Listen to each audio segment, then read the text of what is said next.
നാട്ടിൽ നിന്ന് എഴുത്തു വന്നു. കാര്യങ്ങളൊക്കെ ആകെ അവതാളത്തിലാണ്. ആ വർഗീസിനെ സോപ്പിട്ടാലേ കാര്യങ്ങൾ നടക്കുമെന്ന് ഞാൻ പറഞ്ഞില്ലേ? ആ ചെറ്റയ്ക്ക് ഇപ്പൊ ചന്ദ്ര ടീയുടെ അക്കൗണ്ട് കൂടെ വേണം. ഞാൻ MD അല്ലേ, ഇല്ലെന്ന് പറയാൻ ഒക്കുമോ? രണ്ടും കൽപ്പിച്ച് ഞാനും കൊടുക്കാൻ പോവാണ്. അതുകൊണ്ട് കമ്പനിക്ക് എന്ത് പറ്റുമെന്ന് എനിക്കറിയാൻ പാടില്ല. ദീപസ്തംഭം മഹാചര്യം എനിക്കും കിട്ടണം പണം എന്ന കുഞ്ചൻ നമ്പ്യാരുടെ പോളിസിയാണ് എൻ്റെത്. ആ 100 ആണെങ്കിൽ കണ്ടവൻ്റെ എന്നൊക്കെ കടം വാങ്ങിച്ചിട്ട് കമ്പനി കുളം തോണ്ടുന്നുണ്ട്. താമസിയാതെ വർമ്മ സാറ് പിച്ചച്ചട്ടി എടുക്കും.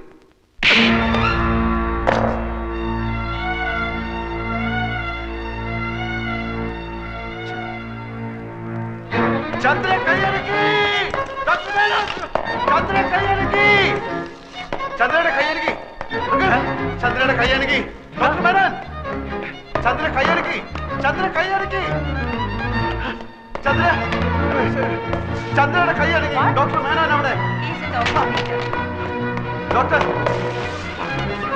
ചന്ദ്ര കൈയടക്കി, ചന്ദ്രയുടെ കൈ അനങ്ങി.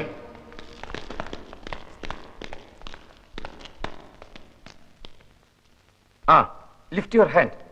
ചന്ദ്രിക കൈയൊന്ന് ഉയർത്താൻ ശ്രമിക്കൂ പ്ലീസ്, പ്ലീസ്. ഏത് കൈയാ ഉയർത്തിയത്?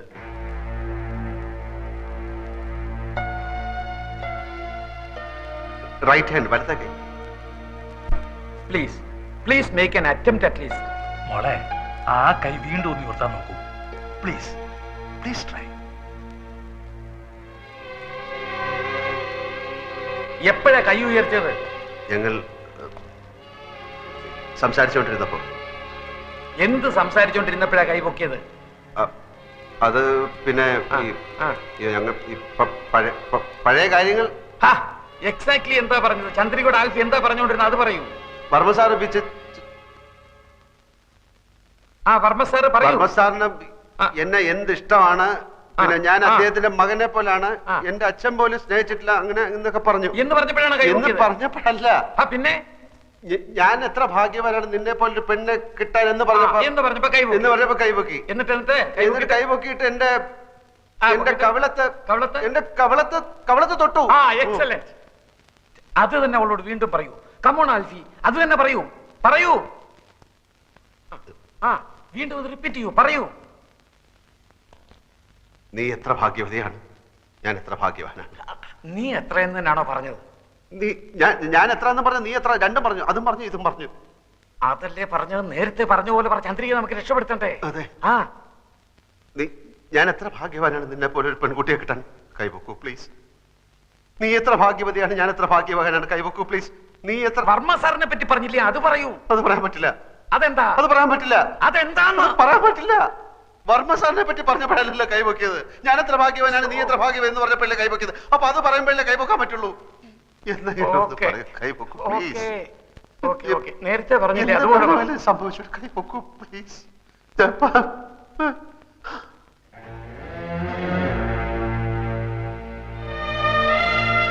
സോറി, ഏതോ ഒരു ഇമോഷണൽ മൂഡിലായിരിക്കും കൈ ഉയർത്തി. ആ ഇമോഷനിലേക്ക് തിരിച്ചു വരുന്നില്ല. ഇനിയിപ്പോ കാത്തിരിക്കുക നിവൃത്തിയുള്ളൂ. എങ്കിലും പ്രതീക്ഷയ്ക്ക് വക കൂടിയിട്ടുണ്ട്. ഞാൻ പറഞ്ഞില്ലേ, ഇനിയല്ല ആൽഫിയുടെ കയ്യില.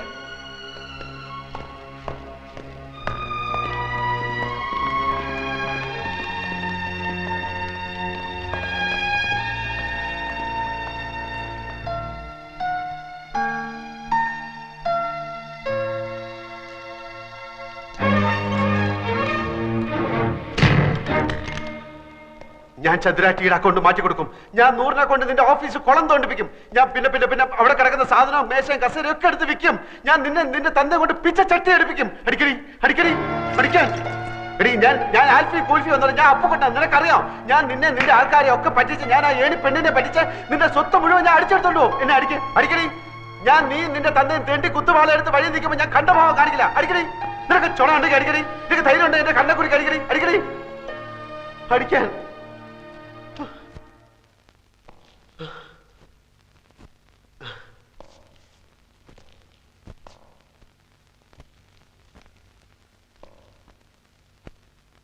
തന്നെ പറ്റിക്കാനോ നിങ്ങളെ ആരെയും ചതിക്കാനോ ഒന്നുമല്ല.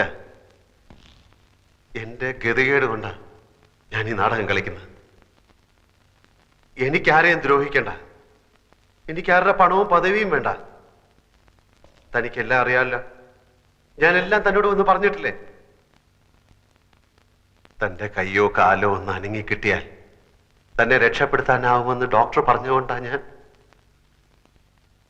എന്റെ കാര്യങ്ങളൊക്കെ കുഴഞ്ഞാലും കുഴപ്പമില്ല.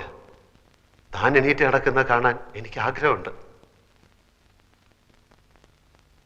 പിന്നെ അടിച്ച വഴി പോയില്ലെങ്കിൽ പോയ വഴി അടിക്കുക എന്നൊക്കെ പറയാറില്ലേ, അതാ ഞാനിപ്പോ ചെയ്യുന്നത്. ഇത്തിരി കടന്ന കയ്യാന്ന് എനിക്കറിയാം, വേറെ വഴിയില്ലാത്തതുകൊണ്ട്.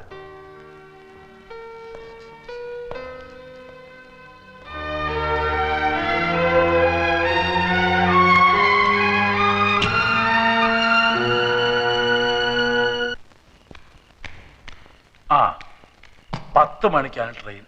അത് നാളെ 3 മണിക്ക് ബോംബെയിലെത്തും. വെളുപ്പിനെ 5 മണിക്കാണ് ലണ്ടനിലേക്കുള്ള ഫ്ലൈറ്റ്.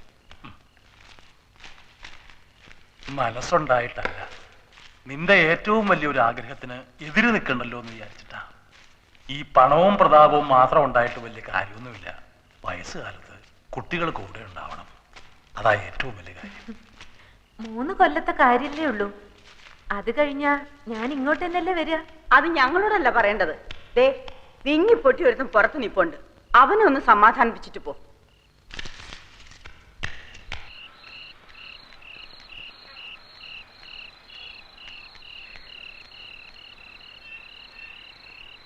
അച്ഛാ, പിണങ്ങിയിരിക്കണോ?